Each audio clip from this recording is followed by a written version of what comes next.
Hello guys, welcome to Deep Talks with Samya. আর আমি সাম্যাদীপ প্রামাণিক। তো 2024-এর এএনএম-জিএনএম এক্সামে আমার র্যাঙ্ক হয়েছিল 1940। আর আজকে আমি যেটা তোমাদের সাথে ডিসকাস করবো সেটা হচ্ছে যে লাইফ সায়েন্স যে সাবজেক্টটা রয়েছে এএনএম-জিএনএম সব থেকে বেশি ওয়েটেজ যেটার আছে আর কি। তো সেই সাবজেক্টটাতে সব থেকে বেশি নাম্বার কী করে পাওয়া যায় সেটা নিয়ে আমরা কথা বলবো। ওকে, দেখো, লাইফ সায়েন্স হচ্ছে এমন একটা সাবজেক্ট যেটাতে বেশিরভাগ স্টুডেন্টের মানে ডেপথ বা নাম্বার পাওয়ার যে প্রবাবিলিটিটা আছে সেটা কিন্তু সব থেকে বেশি। কারণ হচ্ছে এটা একটা মানে তুলনামূলকভাবে এটাতে নাম্বার পাওয়াটা ভীষণ সহজ। ঠিক আছে, কিন্তু এর মধ্যে অনেক টেকনিক আছে যেগুলো তুমি যদি ফলো করো বা যেগুলো আমি ফলো করেছিলাম সেটা তুমি যদি ফলো করো তাহলে তুমি ডেফিনেটলি অনেক ভালো মানে নাম্বার পাবে আর কি। তো আমি বলছি, দেখো, যে লাইফ সায়েন্সের দুটো ক্যাটাগরিতে কোয়েশ্চেন আছে, একটা হচ্ছে ক্যাটাগরি ওয়ান, একটা হচ্ছে ক্যাটাগরি টু। যদি ক্যাটাগরি ওয়ানের কথা বলি, দেখো, ধরো এর আগের বার আমি একটা ভিডিও দিচ্ছিলাম তোমাদেরকে কীভাবে মক টেস্ট দিতে হয় সেটা নিয়ে। তো আজকে মানে কীভাবে অ্যানালাইসিস করবে বা কী তোমরা ভুল করবে না, রাইট, সেই জিনিসটা নিয়ে বলবো আর কি, যে স্পেশালি লাইফ সায়েন্সের ওপরে। বাকি সাবজেক্ট মানে ভিডিওগুলো আবার পরে আসবে, পরে এটা দিয়ে শুরু করবো মনে হতো। আচ্ছা, তো দেখো, ধরো তুমি মক টেস্টটা দিলে লাইভ মানে অফিসের, এবার কী করবে, দেখো, লাইফ সায়েন্সটা হচ্ছে গিয়ে পুরোটা থিওরিটিক্যাল সাবজেক্ট, এখানে মানে ক্যালকুলেশনের কোনো ব্যাপার নেই, রাইট। তো এখানে তুমি যখন এক্সামটা দিলে, এখানে কয়েকটা প্রবাবিলিটি আছে যে টাইপের কোশ্চেনগুলো তুমি পাবে আলটিমেটলি। একটা হচ্ছে যেটা তুমি ঠিক করেছো, 2 নম্বর হচ্ছে যেটা তোমার ভুল হয়েছে, 3 নম্বর হচ্ছে যেটা তুমি ছেড়ে দিয়েছো। ঠিক আছে, আচ্ছা, এবার এগুলোর মধ্যে আমরা সব থেকে বেশি ফোকাস করবো যেগুলো আমাদের ভুল হয়েছে, হলো।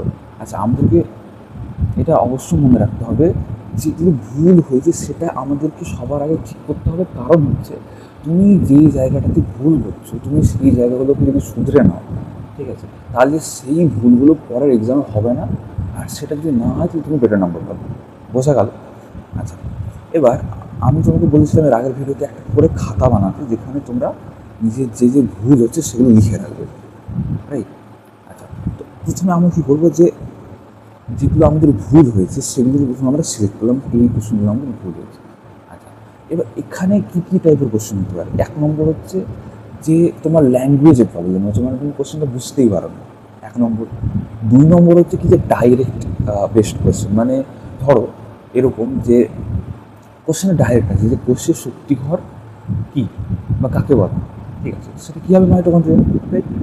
এটাকে বলা হচ্ছে ডাইরেক্ট টাইপ কোয়েশ্চেন। আচ্ছা, ইনডাইরেক্ট টাইপ কোয়েশ্চেন মানে হচ্ছে যে কোশ্চেনগুলোতে ধরো যে এরকম হতে পারে যে কোনটা সঠিক বা কোনটা সঠিক নয়, হলো, বা কোনটা ভুল নয়, এইরকম টাইপের মানে একটু ঘোরানো যে কোশ্চেনগুলো যদি থাকে তাহলে সেগুলোকে আমরা বলছি হচ্ছে ইনডাইরেক্ট কোশ্চেন। আচ্ছা, আর কি হতে পারে, কোনো ছবি দিয়ে কোশ্চেন আসতে পারে, যে একটা ছবি দিয়ে দিল, বললো কি যে কোনো একটা কোশ্চেনে বলছে যে এটা চিহ্নিত করো, এরকম হতে পারে। আচ্ছা, আর কি হতে পারে, ম্যাচ দ্য ফলোয়িং, ঠিক আছে, মানে দুটো কলম আছে মেলাতে হবে, এরকমও কোশ্চেন হতে পারে। আরেকটা ধরনের কোশ্চেন হতে পারে হচ্ছে অ্যাজারশন রিজন, ঠিক আছে, মানে বলছি, ধরো যে কোনো একটা কারণ, আমি তোমাদেরকে একটা এক্সাম্পল দেখিয়ে দেবো, ঠিক আছে, অ্যাজারশন রিজন মানে ইংলিশ অ্যাজারশন রিজন। তো এবার কীরকম হতে পারে একটা দেখিয়ে দেবো, একটা স্যাম্পল, ঠিক আছে। আচ্ছা, তো এতগুলো কোশ্চেনের মধ্যে তোমার কী টাইপের কোশ্চেনগুলো ভুল হয়েছে একটা খাতাতে লিখো, কী ক্যাটাগরির কোশ্চেন সেগুলো লেখো, হলো। আচ্ছা, তারপরে তোমরা কী করবে, এটা হলো, তারপরে যে ভুলগুলো হয়েছে আমাদের সেটা আমাদেরকে দেখতে হবে যে কী চ্যাপ্টার হয়েছে, কোন টপিক থেকে আছে, সেই টপিকটা আমরা খুব ভালো করে ডেপলি পড়বো, 1 নম্বর। 2 নম্বর হচ্ছে সেটাকে ভালো করে আমরা লিখে লিখে প্র্যাকটিস করবো, যেন আমাদের সেটা ভুল না হয় দ্বিতীয়বার, হলো। আচ্ছা, এটা হচ্ছে মেনলি ক্যাটাগরি ওয়ানের জন্য আমরা যদি বলি। আচ্ছা, এবার ক্যাটাগরি টুতে আমরা যদি আসি, ক্যাটাগরি টুতে তোমরা একটা জিনিস দেখবে, সেখানে কিন্তু মাল্টিপল অ্যান্সার কারেক্ট হওয়ার একটা মানে ব্যাপার আছে। তোমরা যদি 2024-এ যদি কোশ্চেন দেখে থাকো, হ্যাঁ, তোমরা সেখানে দেখতে পাবে যে প্রত্যেকটা কোশ্চেনের দুটো কোশ্চেন মানে অ্যান্সার হবে, একের বেশি অ্যান্সার হবে, এটা কিন্তু কোনো গ্যারান্টি নেই, ঠিক আছে। 2024-এ তোমরা যদি কোশ্চেন দেখো, তোমরা সেখানে দেখতে পাবে যে প্রত্যেকটা কোশ্চেনের অ্যান্সার কিন্তু একটাই হবে। তো আমাদেরকে এখানে কী মনে রাখতে হবে যে আমরা যখন ক্যাটাগরি 2 সলভ করছি তখন ভীষণ সতর্ক হয়ে আমাদেরকে সেটা সলভ করতে হবে, 1 নম্বর হলো। আর 2 নম্বর হচ্ছে আমাদেরকে কোয়েশ্চেনটা পড়ে আগে বুঝতে হবে যে এই কোয়েশ্চেনটা কী অ্যান্সার হতে পারে। এই কোয়েশ্চেনটা কী অ্যান্সার হতে পারে মানে হচ্ছে এই কোয়েশ্চেনটা ধরো তোমাকে একটা এরকম টাইপের কোয়েশ্চেন দিয়েছে, ধরো যে কালার ব্লাইন্ডনেস থেকে কোয়েশ্চেন একটা দিয়েছে, ঠিক আছে, বা ধরো যে হচ্ছে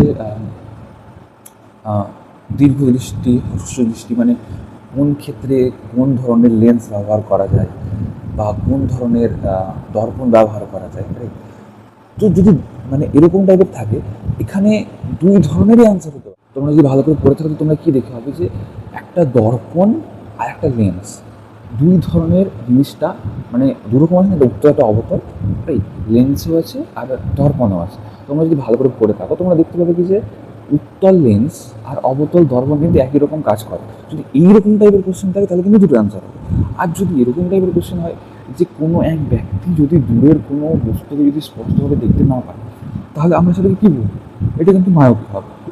এখানে কী হবে? এখানে অ্যান্সারটা কিন্তু একটাই হবে। আমাদেরকে এটা বিশেষভাবে মনে রাখতে হবে যে আমরা কোশ্চেনের প্রথমে ডিমান্ডটা বোঝার চেষ্টা করবো যে কোশ্চেন কী চেয়েছে, একটা নাকি দুটো, বোঝা গেল? আচ্ছা, আর কি করবে তোমরা? একটা প্রথমে লিস্ট বানাবে। কী লিস্ট বানাবে? যে কোন সালে কী ধরনের জিনিস আবিষ্কার হয়েছে, মানে স্পেসিফিক্যালি যে ডেটগুলো, রাইট? আর কি মনে রাখতে হবে? এক্সাম্পলগুলো, বিশেষ করে ওই অ্যানিম্যাল কিংডম যে পোর্শনটা আছে, রাইট, মনেরা প্রতিষ্ঠা মানে এই যে ভাগগুলো আছে সেখানে দেখবে অনেকগুলো এক্সাম্পল দেওয়া আছে, কোনটা কোন ক্ষেত্রে যাবে সেটা আমাদেরকে বারবার লিখে লিখে প্র্যাকটিস করতে হবে। তো তোমরা কী করবে এটার জন্য? একটা যদি বইতে তোমরা যদি পেয়ে গিয়ে থাকো তাহলে ভীষণ ভালো, যদি বইতে না থাকে তাহলে তোমরা একটা খাতাতে লিখে একটা লিস্ট বানাও যে এই এই জিনিসগুলো, এই এই সালগুলো আমাদের বারবার এসেছে এক্সামে বা আমাদের বইতে রয়েছে বা এই মানে ধরো যে মনে আছে, তো এটার এক্সাম্পল এটা হবে। একটা খাতাতে তোমরা লিখে রাখো, লিখে রেখে কী করবে? সেটাকে প্রত্যেক দিন রাত্রেবেলা ঘুমোতে যাওয়ার আগে বারবার দেখবে, বারবার পড়বে। হলো, কী করবে? রাত্রেবেলা পড়বে আর ঘুম থেকে উঠে হচ্ছে সেটা না দেখে লেখার চেষ্টা করবে যে তোমরা সেটাকে মনে রাখতে পেরেছো নাকি ভুলে গেছো। যদি মনে রাখতে পারছো অল্প অল্প করে পড়ো, যদি মনে রাখতে পারছো ভীষণ ভালো, আর যদি মনে রাখতে না পারছো তাহলে আরেকবার দেখে নাও, সেটা আরেকবার লেখো। বোঝা গেল? আচ্ছা, আর কি করা যেতে পারে? আর আমরা যেটা করবো, কোশ্চেনটা আমরা যখন মানে সলভ করছি অবশ্যই কোশ্চেনটাকে ভালো করে পড়বো, আমরা বুঝবো আগে যে সেখানে কোশ্চেনে কী লেখা আছে, ল্যাঙ্গুয়েজ টাইপ, এটা কি ডাইরেক্ট টাইপের কোশ্চেন নাকি ইনডাইরেক্ট কোশ্চেন, মানে কী চেয়েছে, কারেক্ট বা মানে কোনটা সঠিক বা কোনটা সঠিক নয় বা কোনটা ভুল নয়, এই টাইপের যদি কোনো ওয়ার্ড যদি কোয়েশ্চেনের মধ্যে থাকে তাহলে আমরা সেটাকে আন্ডারলাইন করবো, স্পেসিফাই করে যে আমাদের এই জায়গাটায় ভুল হওয়ার একটা চান্স আছে, এটাকে আমরা ভালো করে দেখে ভালো করে বুঝে সলভ করবো। বোঝা গেল? আর অবশ্যই ভালো করে মানে লাইফ সায়েন্সটা পড়ো, কারণ হচ্ছে এটা হচ্ছে এমন একটা সাবজেক্ট যেটাতে নাম্বার প্রথমত সবাই পায়, ঠিক আছে? এটা থেকে সিলেকশন হয় না, কিন্তু এটা হচ্ছে তোমার কি সিলেকশন হয় না মানে এরকমটা বলা যাবে না, সিলেকশনটা হয়, কিন্তু এটাতে যেহেতু বেশিরভাগ স্টুডেন্ট ভালো একটা মানে নাম্বার পেয়ে যায় অলরেডি, কারণ এটা খুব একটা মানে ভারী নয়, নাম্বার পাওয়ার সুবিধাটা বেশি, কারণ হচ্ছে এটা একটা মানে সব থেকে বেশি ওয়েটেজ আসে, তো সব স্টুডেন্টরা খুব ভালো করে জিনিসটা পড়ে, এই সাবজেক্টটা পড়ে। তো অবশ্যই তোমাকে এটাতে ডেটটা ভীষণ মানে ভালো করে রাখতে হবে, যেন তোমার এটা ম্যাক্সিমাম পাও। অনেকেই আছে যে ভালো করে পায় না, কিন্তু অনেকটা তারপরেও পেয়ে যায় কমন সেন্স থেকে, হয়তো তার 11-12 ভালো করে পড়েছে সেখান থেকে তারা পেয়ে যায়। কিন্তু তোমাকে যদি ভালো নাম্বার পেতে তাহলে তোমাকে এটাতে করে ভীষণ মানে কীভাবে বলবো, কোমর শক্ত করে মাঠে নামতে হবে।